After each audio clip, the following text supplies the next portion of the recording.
শ্যামপুকুর বাড়িতে শ্রীরামকৃষ্ণ, এটা হচ্ছে শ্রীরামকৃষ্ণ অন্তলীলা স্বামী প্রভানন্দ। সমকালীন কলকাতা বাগবাজার, শ্যামবাজার, শ্যামপুকুর প্রভৃতি অঞ্চল ছিল বাঙালি আভিজাত্যের ঘাঁটি। শ্যামবাজারে কয়েকশো বছরের পুরনো অষ্টাদশ শতকের বিখ্যাত ধনী শোভারাম বসাক প্রাচীন শ্যাম মন্দিরের পূজক শ্যাম রায় বা গোবিন্দের সম্মানার্থে চার্লস বাজারের নতুন নাম দিয়েছিলেন শ্যামবাজার। শ্যাম মন্দিরের নিকটে ছিল পুকুর, তার থেকে নাম শ্যামপুকুর। শ্যামপুকুরের নামজাদা শিবু ভট্টাচার্যের দোতলা বাড়িতে শ্রীরামকৃষ্ণ বাস করেছিলেন। বাড়ির পশ্চিমে শিব মন্দিরটি আজও অপরিবর্তিত। শুধু শিব মন্দির কেন, এ অঞ্চলে পথঘাট ঘর দুয়ারের অতি সামান্যই পরিবর্তন ঘটেছে। শ্রীরামকৃষ্ণ দেখা শ্যামপুকুর পল্লী অনেকাংশে আজও অপরিবর্তিত। ভগবান শ্রীরামকৃষ্ণের অমীয় স্মৃতির সঙ্গে বিজড়িত শ্যামপুকুর পল্লী। শ্রীরামকৃষ্ণ বিভিন্ন সময় এই পল্লী শুভাগমন করেছিলেন। বিভিন্ন দিনে তার উপস্থিতিতে যে দেব মানব লীলাসুধা উচ্ছ্বাসারিত হয়েছিল তার স্মৃতি চির উজ্জ্বল হয়ে রয়েছে। পল্লী হয়েছে পুণ্যক্ষেত্র। এই পল্লী যে সকল কৃপাধন্য ভক্ত শ্রীরামকৃষ্ণকে নিজ নিজ বাড়িতে নিয়ে গিয়ে সামান্য সেবা যত্ন করার সৌভাগ্য লাভ করেছিলেন, তাদের মধ্যে উল্লেখযোগ্য নেপালের রাজপ্রতিনিধি বিশ্বনাথ উপাধ্যায়, ক্যাপ্টেন প্রাণকৃষ্ণ মুখোপাধ্যায়, মোটা বাবুন ও কালীপদ ঘোষ দানাকালী। বিশ্বনাথ উপাধ্যায় বাস করতেন 25 শ্যামপুকুর স্ট্রিটে, প্রাণকৃষ্ণ মুখোপাধ্যায় 40 রামধন মিত্র লেনে এবং কালীপদ ঘোষ 20 শ্যামপুকুর লেনে। এছাড়াও শ্রীরামকৃষ্ণের অনুপ্রীত ভক্তদের মধ্যে পূর্ণচন্দ্র ঘোষ, নরেন্দ্রনাথ মিত্র, ছোট নরেন, দেবেন্দ্র ঘোষ, নরেন্দ্র বন্দ্যোপাধ্যায়, মহামায়া মিত্র, দানাকালীর বোন এর বাড়ি ছিল 28 শ্যামপুকুর স্ট্রিটে। এই পল্লীতেই বাস করতেন। বুঝবার অসুবিধার জন্য উইলকিনসন সাহেবের 1887 খ্রিস্টাব্দে তৈরি এই অঞ্চলের মানচিত্র একাংশে উপস্থাপিত করা হলো।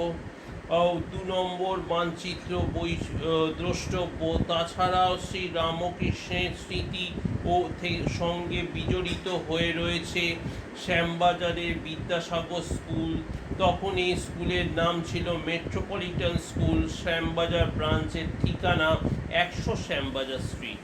স্কুলের গেটের কাছে ছিল বট গাছ। সেই গাছের তলায় হিন্দুস্তানি দারোয়ানদের মুগুর ভাসত এবং এই স্কুলের প্রধান শিক্ষক ছিলেন মহেন্দ্রনাথ গুপ্ত।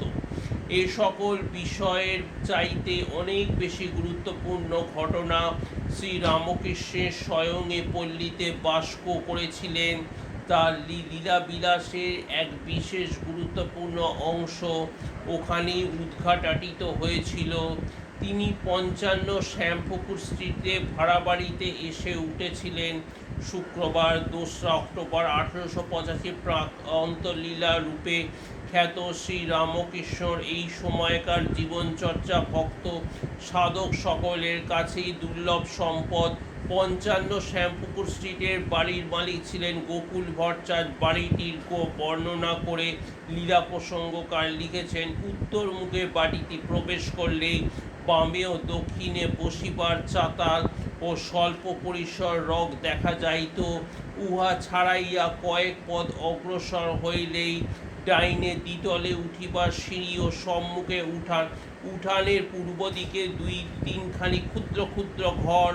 সিঁড়ি দিয়া উপরে উঠিয়াই দক্ষিণ ভাগে উত্তর দক্ষিণে বিস্তৃত একখানি লম্বা ঘর। উহাই সর্বসাধারণের জন্য নির্দিষ্ট ছিল এবং বামে পূর্ব পশ্চিমে বিস্তৃত ঘরগুলি যাইবার পথ।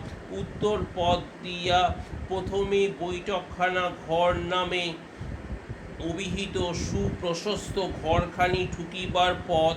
এই ঘরে ঠাকুর থাকিতেন।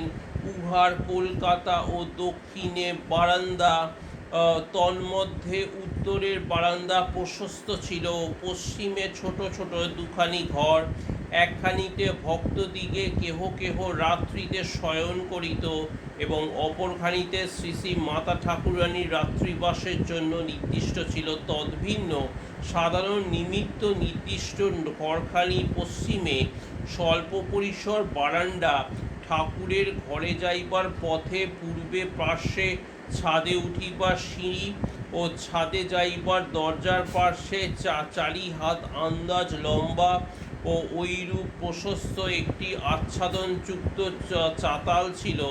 শ্রী শ্রী মাতা ঠাকুরানী ওই চাতালটিতেই সমস্ত দিবস অতিবাহিত করিতেন এবং ওই স্থানেই ঠাকুরের জন্য প্রয়োজনীয় পথ্যাদি রন্ধন করিতেন।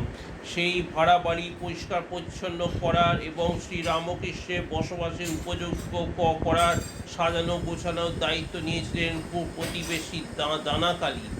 এই বিষয়ে পুথিকাকার লিখেছেন, শ্রীপ্রভুর মহাভক্ত কালীপদ ঘোষ, নিকটে তাহার বাড়ি বড়ই সন্তোষ।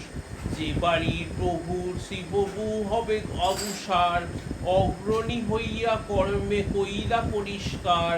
দেবদেবী মূর্তি আঁকা পট ক্রয় করি, চৌদিকের দেয়ালে আটাইল সারি সারি। জ্বালাহাঁড়ি খুন্তি বেড়ি মাদুর আসন, চাল ডাল দ্রব্যাদি যতেক প্রয়োজন।